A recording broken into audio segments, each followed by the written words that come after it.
বাহিরে বৃষ্টি পড়তেছে, খুব বৃষ্টি পড়তে পড়তে এককালে পানিতে খাল বিল সব ডুববা ডুববা গেছে। তো এনতে আবার মই পাকঘরে রাঁধতে বসি, ভাত রাঁধতে আসি আর এনে বাইরের বাড়ি আসি।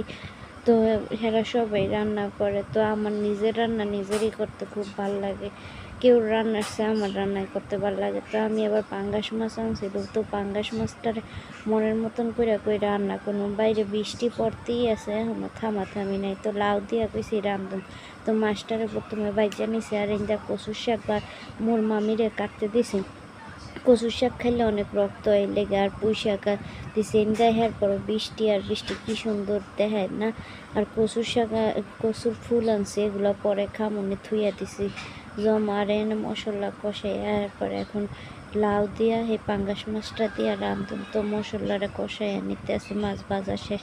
তো মশলার সব কিছু কষায় টষায় নিয়ে এরপরে লাউডার এখন সাইডা দিব। লাউডা সাইডা দিয়ে কষায় হয়ে গেছে, এরপরে তরকারিটারও দিয়ে দিছি। তরকারিটারে দিয়ে এরপরে একটু উপরে দিয়া ধনিয়া পাতা দিয়া তারপরে নিছি। লাউর মধ্যে কিন্তু হালকা চিনি দিলে সেই স্বাদ লাগে, লাউ যদি মিষ্টি না হয়। তো এরপরে এই জায়গায় কচুর শাকটারও চিংড়ি মাছ দিয়া তারপরে এখন ভাজা ভাজা করতে আসছি। বিকাল হয়ে খাওয়া দাওয়া শেষ, আমি বিকাল হয়েছে। বিকালে আবার মোর বাইরে মোর শ্বশুর বাড়ি পাঠাইছে। তো মোর শাশুড়ি ডিম দিছে, হাঁসের ডিম, তারপরে মাছ দিছে, তারপরে পিঠা বানাইয়া দিছে, আমার লেগে পাঠাইছে।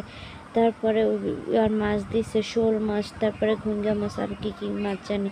তারপরে দিছে, আমরা দিছে, এগুলো শ্বশুর বাড়ি দিন। আবার মোর জামাই চিংড়ি মাছ দিয়া পুঁই শাক দিয়া রাঁধতে আছে, হে আবার মোর দ্বারে পাঠাইছে, মুই আবার দেখতে আসি।